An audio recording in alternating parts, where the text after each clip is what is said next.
Abang nak nasi satu? Lagi boleh? Okey, terima kasih.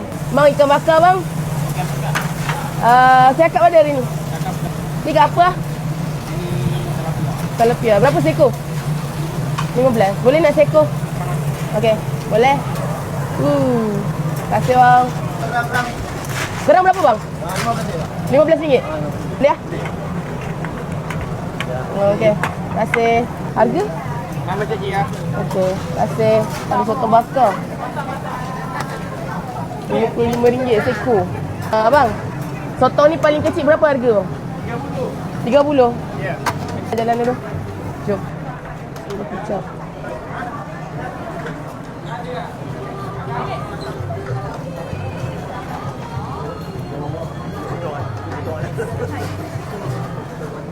Bang, ini apa bang?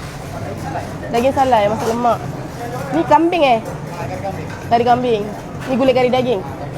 Ni apa Itik salai. Nak daging salai masak lemak satu boleh? Tak kat sini boleh je. Terima kasih. Sotong ni berapa harga bang? 30. Ni saya kat 3 rasa ni berapa harga bang? RM28. RM28? Ada yang 30, ada yang 25, ada yang 22. Yang ni udang masak apa? Udang masak berempah. Udang masak berempah. Oh, sedapnya.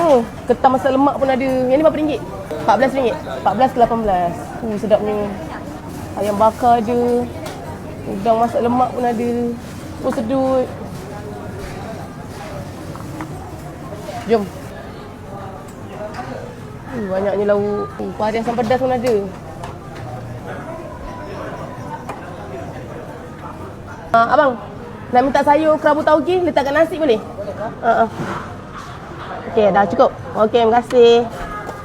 Ada sayur nangka masak lemak. Rebung. Sedap. Ini dia selong.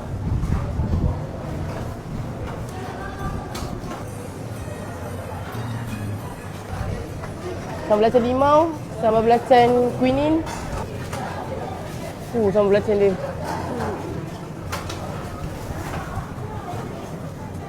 Limau sikit. Cili sikit. Jom bayar. Abang kira?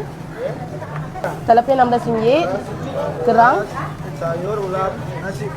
Kerabu tauge. Okey dah. Ni free kan? Ni cuma ya. Okey, total berapa bang? RM14. Terima kasih. So total RM43, 45 sen. Dapat